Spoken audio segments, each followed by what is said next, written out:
ಇದೊಂದು ಪವಿತ್ರವಾದಂತಹ ಮಹಾಯೋಗಿಯ ಜೀವನ ಚರಿತ್ರೆಯನ್ನು ಆಲಿಸುವ ಸೌಭಾಗ್ಯ ನಿಮಗೆ ಬಂದಿದೆ. ಆ ಶಿವಯೋಗಿಗಳು ಹುಟ್ಟಿ ಈ ವರ್ಷಕ್ಕೆ 158 ವರ್ಷಗಳಾದವು. 1.5 ಶತಮಾನಕ್ಕಿಂತ ಹೆಚ್ಚು ಅವರೊಬ್ಬ ಕಾರಣಿಕ ಯೋಗಿಗಳು. ಅವರು ಯುಗ ಪುರುಷರು. ಅವರ ಬದುಕು ಹಿಮಾಲಯದಷ್ಟು ಎತ್ತರವೂ ಪವಿತ್ರವೂ ಆದಂಥದ್ದು. ಅವರ ಪರಿಶುದ್ಧತೆಯನ್ನು ಶಬ್ದಗಳಿಂದ ಹೇಳಲು ಸಾಧ್ಯವಿಲ್ಲ. ಕಾವ್ಯ, ನಾಟಕ, ಚರಿತ್ರೆ, ಹಲವಾರು ಭಾಷೆಗಳ ಮುಖಾಂತರವೂ ಕೂಡ ಅವರನ್ನು ಕುರಿತು ಚಿಂತನೆ ಮಾಡಿದರೆ ಅದು ಮುಗಿಯಲಾಗದೇ ಇರತಕ್ಕಂಥ ಒಂದು ಆಗಸವಿದ್ದಂತೆ. ಅಂತಹ ಮಹಾನ್ ಯೋಗಿಗಳ 158ನೇ ವರ್ಷದ ಜಯಂತಿ ಕಾರ್ಯಕ್ರಮದಲ್ಲಿ ಗಂಗಾವತಿಯ ಪವಿತ್ರವಾದ ಭಕ್ತರು ನೀವೆಲ್ಲ ಭಾಗಿಯಾಗಿದ್ದೀರಲ್ಲ, ನಿಮ್ಮಂಥ ಪುಣ್ಯವಂತರೇ ಯಾರೂ ಇಲ್ಲ.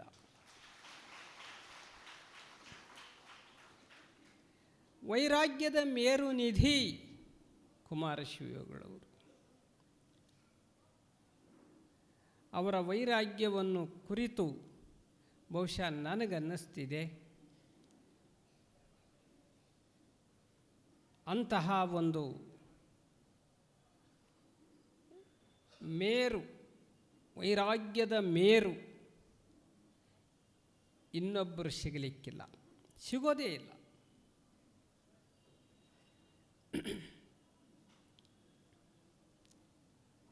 ಒಂದು ಸಾರಿ ಅವರು ತಾಯಿಯ ಉಡಿಯಲ್ಲಿ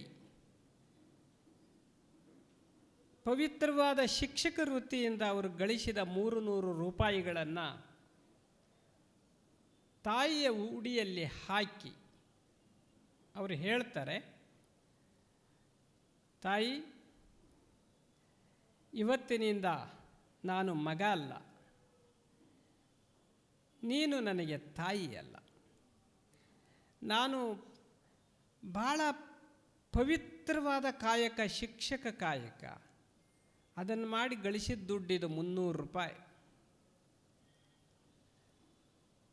ಆಗಿನ ಕಾಲ 158 ವರ್ಷಗಳ ಹಿಂದೆ 300 ರೂಪಾಯಿ ಅಂತಂದರೆ ಬಹುಶಃ ಇಲ್ಲಿ ಯಾರಾದರೂ ಕೂಡ ಅದನ್ನು ಲೆಕ್ಕಾಚಾರ ಮಾಡುವಂಥ ಗಣಿತಜ್ಞರು ಇದ್ದರೆ ಗೊತ್ತಾಗುತ್ತೆ. 10 ರೂಪಾಯಿ ಏನು 8 ರೂಪಾಯಿ ತೊಲಿ ಬಂಗಾರ ಇರಬೇಕು. ಈಗ 1 ಲಕ್ಷದ ಮೇಲೆ ಆಯಿತು ಅಂತ ಕಾಣಿಸ್ತಿದೆ.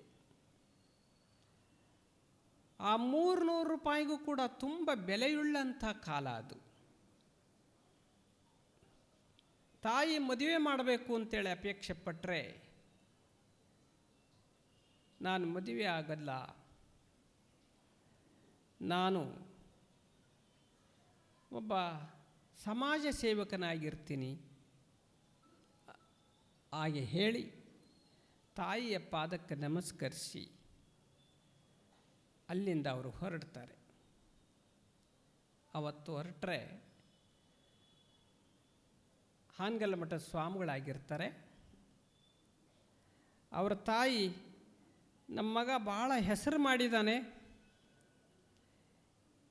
ಕೀರ್ತಿವಂತನಾಗ್ತಾ ಇದ್ದಾನೆ,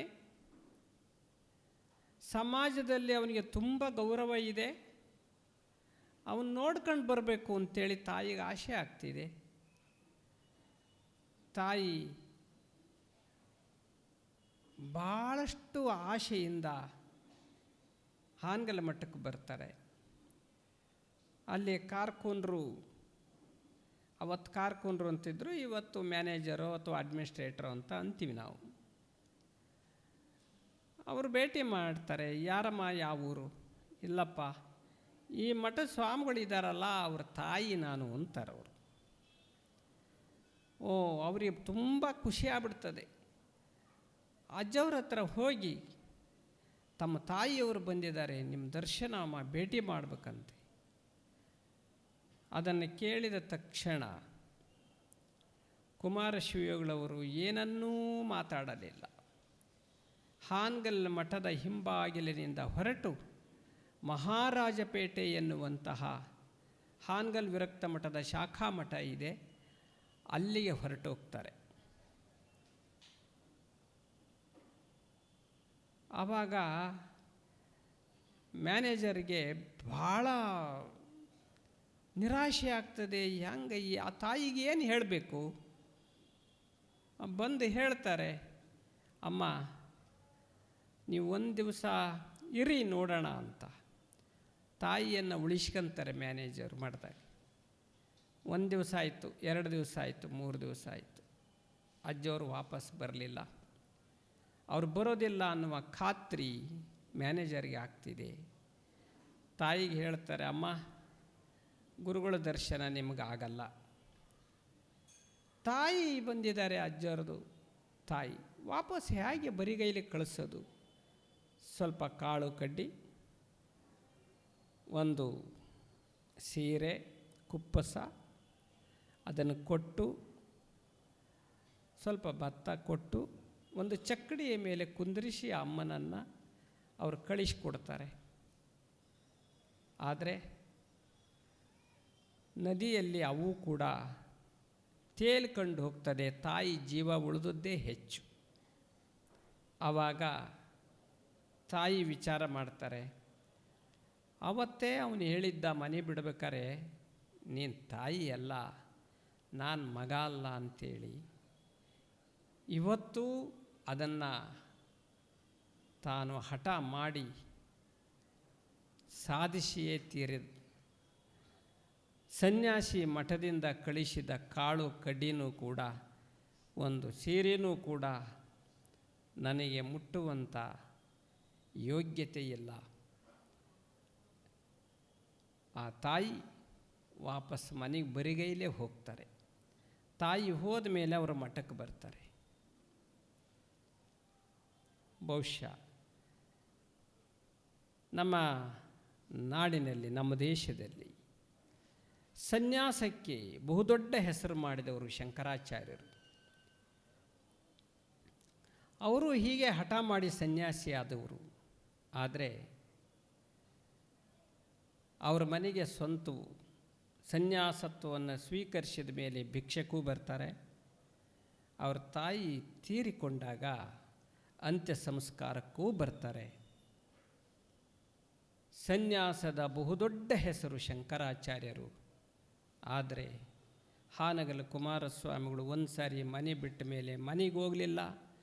ತಾಯಿ ನೀನು ಇವತ್ತಿನಿಂದ ನನಗೆ ತಾಯಿ ಅಲ್ಲ, ಮಗ ಅಲ್ಲ ಅಂತೇಳಿದ ಮೇಲೆ ಭೇಟಿಯಾಗಲಿಲ್ಲ. ಇದಕ್ಕಿಂತ ಹೆಚ್ಚು ಸನ್ಯಾಸವನ್ನು ಆಚರಿಸಿದವರು ಇನ್ಯಾರಿದ್ದ?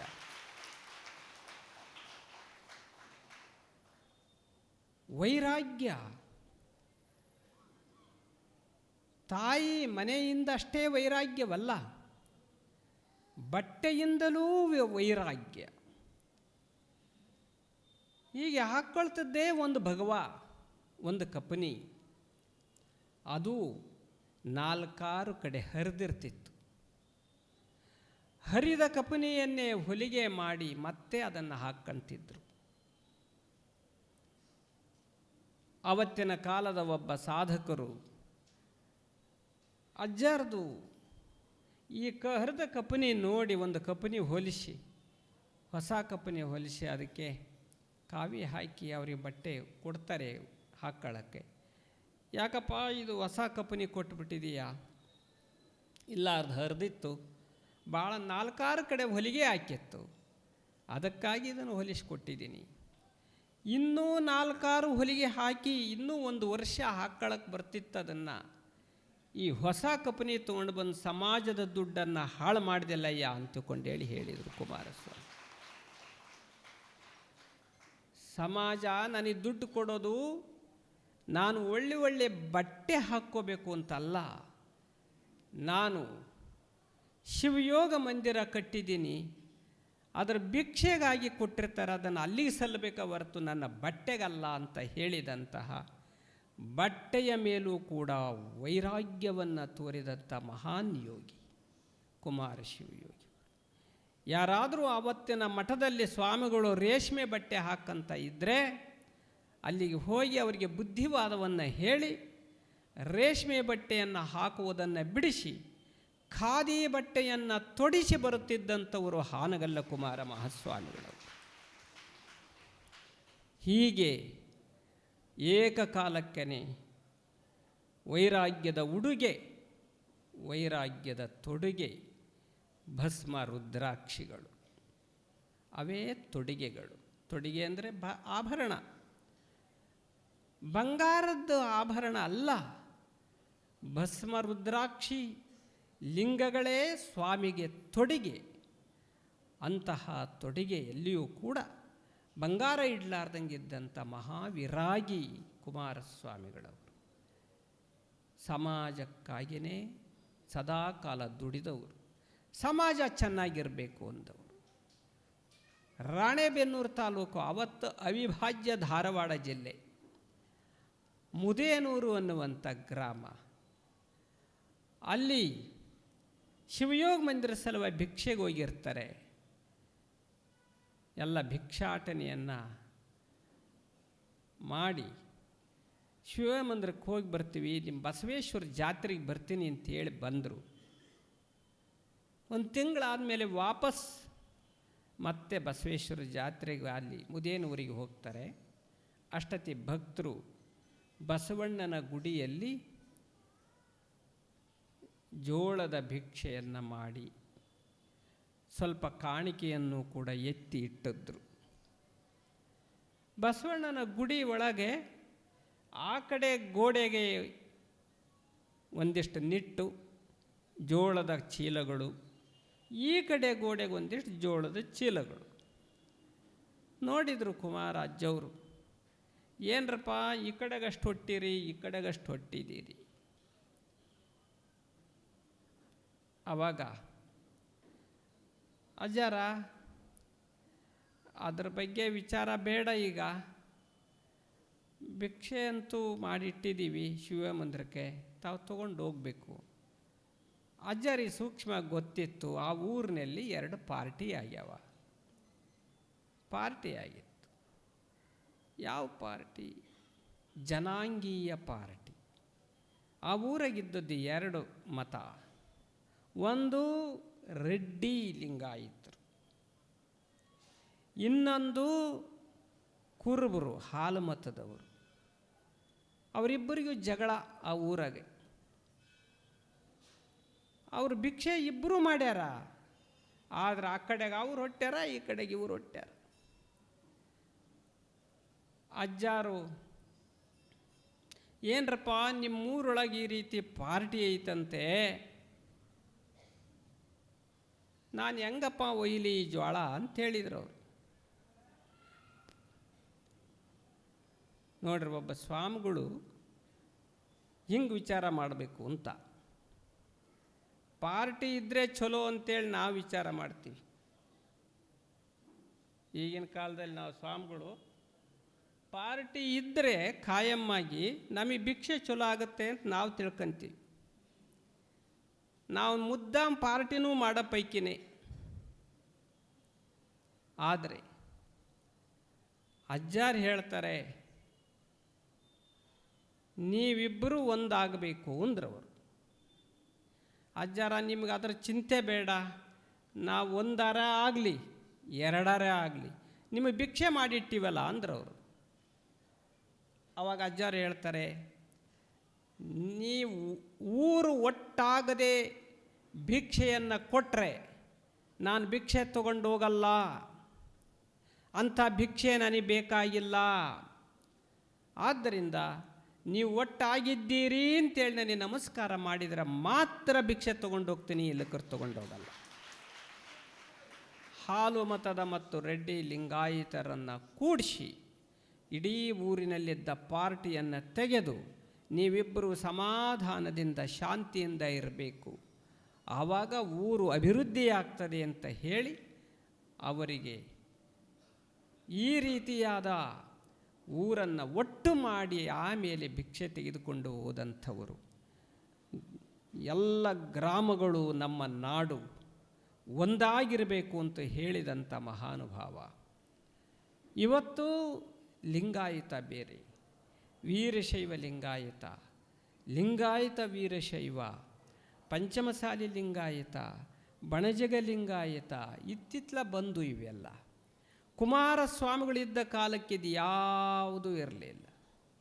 ಆವಾಗ ಅವರು ಇಡೀ ಸಮಾಜ ಒಂದಾಗಿರಬೇಕು ಅಂತೇಳಿ ಅಖಿಲ ಭಾರತ ವೀರಶೈವ ಆಗಿನ ಕಾಲದ ಪರಿಸ್ಥಿತಿಗನುಗುಣವಾಗಿ ಆ ಶಬ್ದ ಇಟ್ಟು ಒಂದು ಸಂಸ್ಥೆ ಕಟ್ಟಿದರು. ಒಟ್ಟು ಅದು ಲಿಂಗಾಯತರ ಸಂಸ್ಥೆ, ವೀರಶೈವ ಅನ್ನೋ ಶಬ್ದ ಇಟ್ಟರು.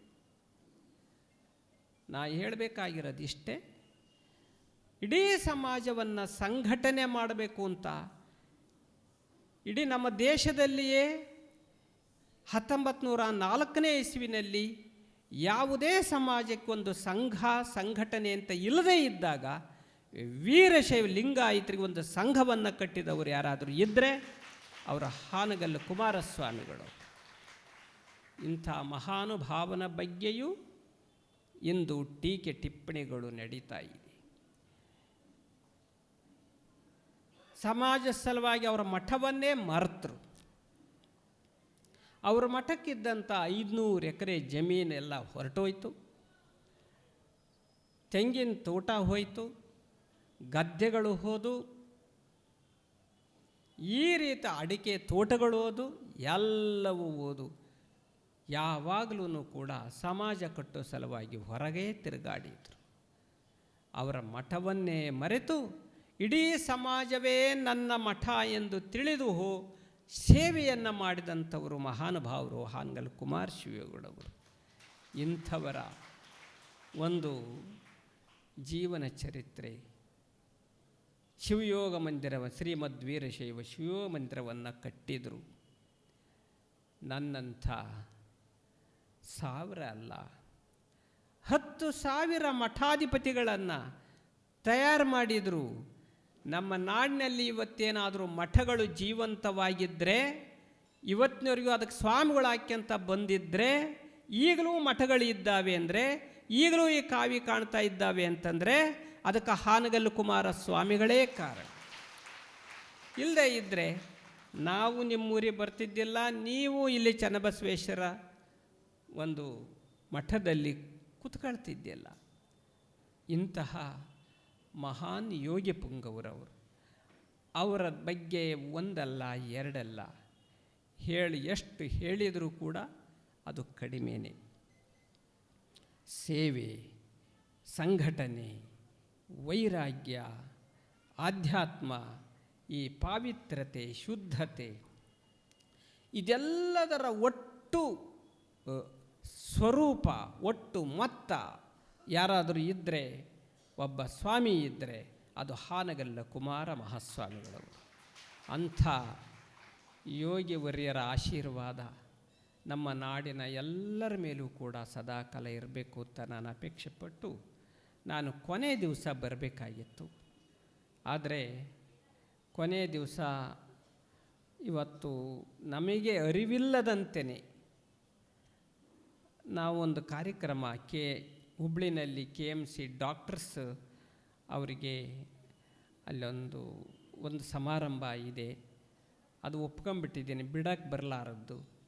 ಅದಕ್ಕಾಗಿ ಈ ಸಾರಿ ಕೊನೆ ದಿವಸ ಬರಲಿಕ್ಕೆ ಸಾಧ್ಯವಾಗಲಾರ್ದಕ್ಕೆ ಮಧ್ಯದಲ್ಲಿಯೇ ಒಂದು ದಿವಸ ನಾನಿಲ್ಲಿ ಬಂದಿದ್ದೇನೆ.